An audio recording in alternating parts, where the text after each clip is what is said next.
May 1945. World War II ends. Nazi Germany collapses. But as Allied soldiers liberate concentration camps and discover the scale of the Holocaust, one question haunts investigators. Where did all the stolen wealth go? Hundreds of billions in gold, currency, artwork looted from Jewish families, national treasuries, and conquered nations. Some was found in salt mines, some in Swiss banks. But the most shocking discovery would come from the last place anyone expected: the Vatican. The Vatican is the spiritual heart of 1 billion Catholics worldwide, but it's also home to one of the world's most secretive financial institutions, the Institute for the Works of Religion, better known as the Vatican Bank. Founded in 1942, at the height of World War II, the Vatican Bank operates under unique legal protections. It answers to no government. Its accounts are shielded by religious confidentiality. Its transactions leave no public record. For decades, the Vatican Bank has been accused of money laundering, tax evasion, and serving as a haven for illicit funds. But the darkest allegations date back to the war years and involve Nazi gold. In May 1945, as Allied forces swept across Europe, US Treasury Department investigators began tracking stolen Nazi assets. Their mission: recover looted wealth and return it to Holocaust survivors and liberated nations. Leading the investigation was Emerson Bigelow, a meticulous treasury agent with a reputation for following money trails no matter where they led. Bigelow's team discovered billions in Nazi gold hidden in German salt mines, deposited in Swiss banks, and smuggled through neutral countries like Spain and Portugal.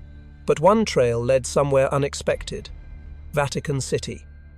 In July 1946, Bigelow submitted a classified report to the US government.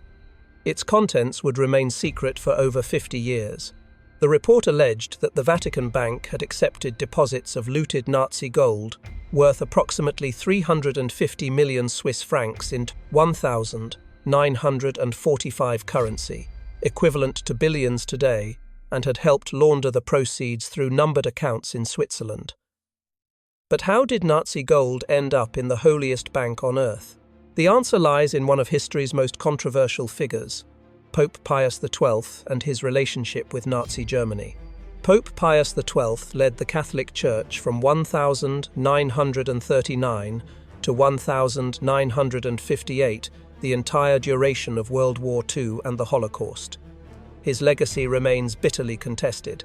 Supporters call him a quiet hero who saved thousands of Jews through secret interventions. Critics accuse him of moral cowardice, or worse, complicity for refusing to publicly condemn the Holocaust. What's undeniable is that Pius XII maintained diplomatic relations with Nazi Germany throughout the war. The Vatican never broke ties with Hitler's regime, even as evidence of mass murder became undeniable. Why? Some historians argue Pius feared that openly opposing the Nazis would provoke retaliation against Catholics in occupied Europe. Others suggest he viewed communism as a greater threat than fascism, and hoped a strong Germany would serve as a bulwark against Soviet expansion. But newly opened Vatican archives reveal a more complex and disturbing picture. Documents show that Vatican officials maintained secret back-channel communications with Nazi leaders throughout the war. Some of these contacts involved financial transactions. In 1943, as the tide turned against Germany, Nazi officials began transferring assets out of the country. Gold bars, currency, stolen art, everything of value was moved to neutral territories where it could be hidden or converted into other assets. And the Vatican, with its global network of churches, monasteries, and financial institutions, was perfectly positioned to assist. Bigelow's 1946 report identified specific individuals involved: Catholic clergy, Franciscan monks, and Vatican Bank officials who allegedly helped transport and hide Nazi gold. The gold was smuggled across borders hidden in Red Cross trucks, disguised as religious artifacts, or simply moved through diplomatic channels immune to search. Once inside Vatican territory, the gold was deposited in the Vatican Bank or transferred to numbered Swiss accounts controlled by Vatican officials. But the most shocking part: Much of this gold had been stolen from Holocaust victims. And the Vatican wasn't just hiding gold, it was funding escape routes for Nazi war criminals. After Germany's defeat, thousands of Nazi officials, SS officers, and collaborators faced trial for war crimes.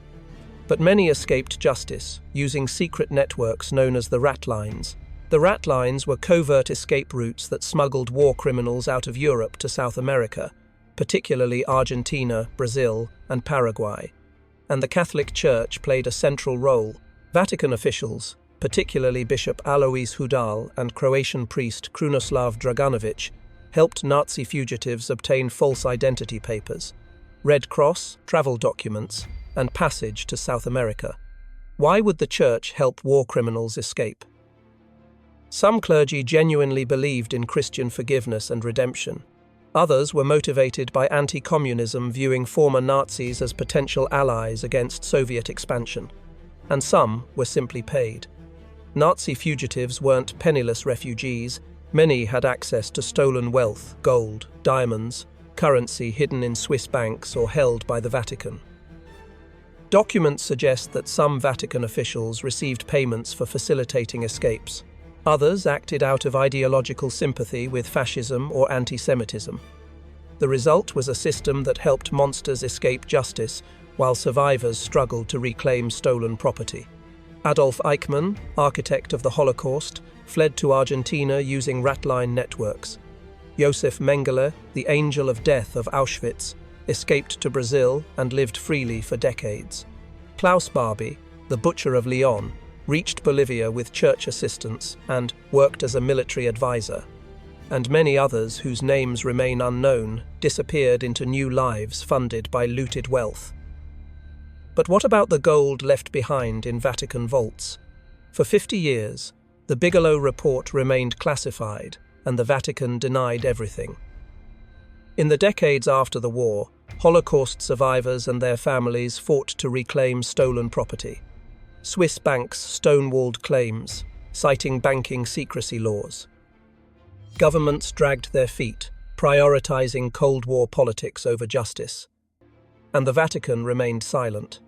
The Bigelow Report wasn't declassified until 1997, over 50 years after it was written. When it finally became public, it reignited accusations against the Vatican Bank. Jewish organizations, Holocaust survivors, and human rights groups demanded answers. How much Nazi gold did the Vatican accept? What happened to that gold? Why hasn't it been returned to victims? The Vatican's response was consistent: denial. Vatican officials claimed the allegations were based on unreliable sources, that no conclusive evidence existed, and that the Church had acted honorably throughout the war. But victims weren't satisfied. In 1999, Holocaust survivors filed a class action lawsuit in U.S. federal court, Alperin versus Vatican Bank.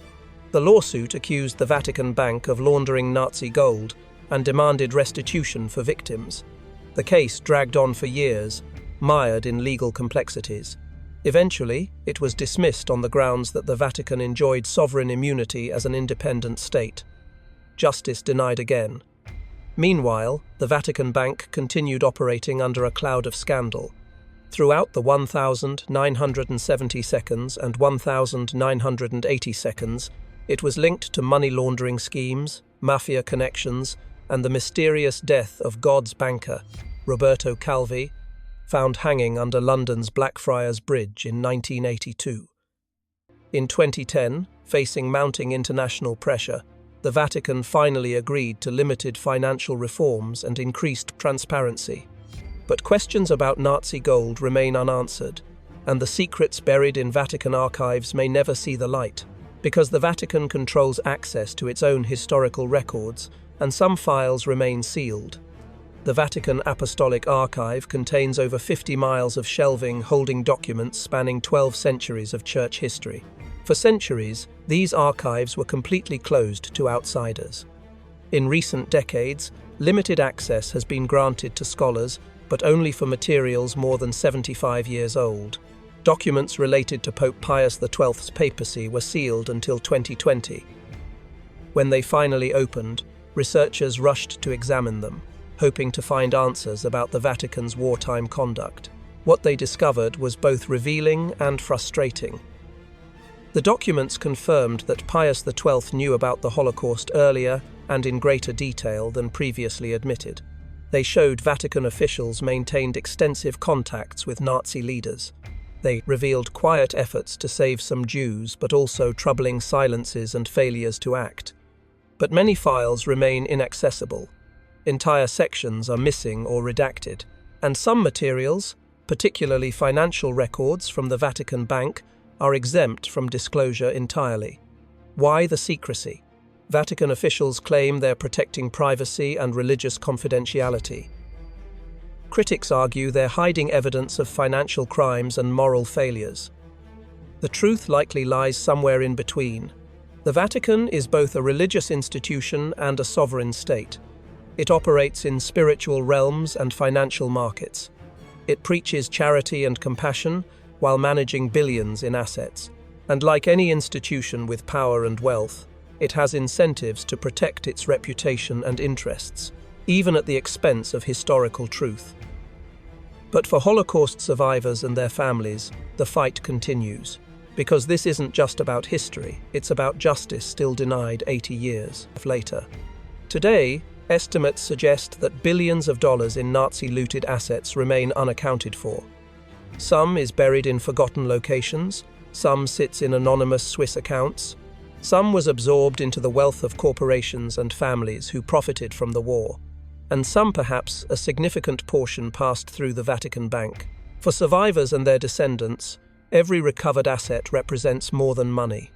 It's a piece of stolen dignity, a fragment of justice, a recognition that what was taken mattered and that those who took it were wrong. But recovery is rare. Swiss banks have returned over $1 billion in dormant accounts linked to Holocaust victims. But that's a fraction of what was stolen. German corporations have paid billions in restitution for slave labor.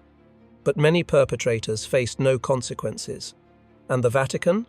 It has never admitted wrongdoing, never opened its financial records for independent audit, and never paid restitution to Holocaust victims for alleged involvement in laundering looted gold. The moral questions remain. Does an institution dedicated to compassion and justice have an obligation to confront its own history?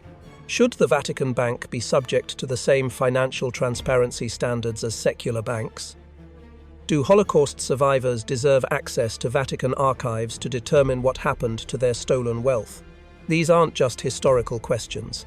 They touch on fundamental issues of accountability, power, and truth. And they remain unanswered. In recent years, the Vatican Bank has undergone significant reforms. Under Pope Francis, efforts have been made to increase transparency, combat money laundering, and improve compliance with international financial standards. Hundreds of suspicious accounts have been closed. Financial controls have been tightened. The Vatican has signed agreements to share information with Italian authorities. But critics argue these reforms don't go far enough. The Vatican Bank still operates under unique legal protections. Its full financial records remain confidential, and questions about its wartime conduct have never been fully investigated by independent authorities. In 2025, Jewish organizations renewed calls for the Vatican to fully open all wartime financial records for independent review, conduct a transparent audit of assets acquired during the 1,940 seconds, establish a compensation fund for Holocaust victims whose wealth may have passed through Vatican accounts. The Vatican has not agreed to these demands. Officials argue that modern reforms demonstrate the Church's commitment to ethical financial practices and that revisiting 80-year-old allegations serves no constructive purpose. But for those who believe justice delayed is justice denied, the Vatican's refusal to fully confront its past remains deeply troubling. And the question lingers: what is the Vatican still hiding? Somewhere in the vaults beneath Vatican City, records exist that could answer lingering questions about Nazi gold, looted wealth, and the Church's wartime conduct. Will those records ever be made public? Or will the secrets remain buried, protected by religious authority, sovereign immunity, and the passage of time? Emerson Bigelow's 1946 report raised questions that have never been fully answered. Survivors who sought justice have largely passed away, their claims unresolved. But history doesn't forget. Every year, new documents emerge, new survivors come forward, new questions arise. The Vatican's dark secret, if it exists, may not stay secret forever, and when truth finally emerges, it will force a reckoning not just with the past, but with the institutions we trust today. Because if the holiest bank on earth helped hide Nazi gold, what does that say about power, morality, and accountability in our world? Do you believe the Vatican Bank hid Nazi gold? Should the Church be forced to open all wartime financial records? Or are these allegations unfair attacks on a religious institution? Share your thoughts in the comments below. If you believe truth and justice matter, no matter how long it takes, hit that like button.